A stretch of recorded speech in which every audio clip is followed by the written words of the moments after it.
U.S. forces are being deployed in preparation for a possible evacuation of the U.S. Embassy in Sudan. One America's Zach Peterson has more.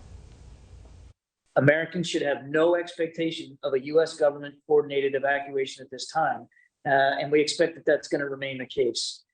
Even though the U.S. has deployed forces to Sudan, the White House is telling Americans in the war-torn country they're on their own. On Friday, National Security spokesperson John Kirby said there are currently no plans for a pullout for the thousands of Americans in Sudan. He quickly defended the position, saying that the U.S. has been discouraging travel since last October and reissued a Level 4 travel advisory on Tuesday.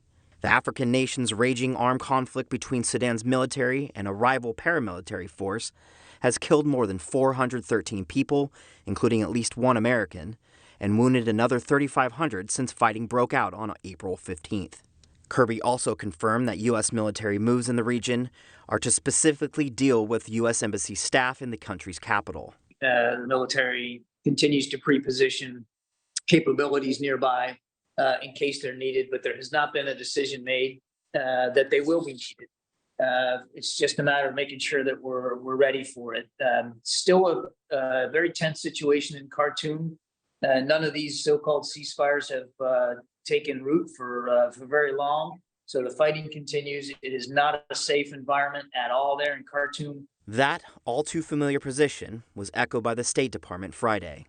Due to the uncertain security situation in Khartoum and the closure of the airport, it's currently not safe to undertake a U.S. government-coordinated evac.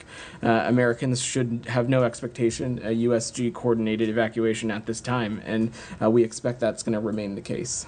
About 16,000 Americans are registered with the U.S. Embassy as currently being in Sudan. The State Department believes that number is probably inaccurate because there's no requirement to register upon entry or notify the embassy when leaving the country.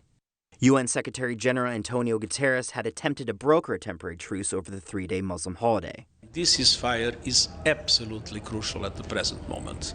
But despite those efforts, fighting has raged on.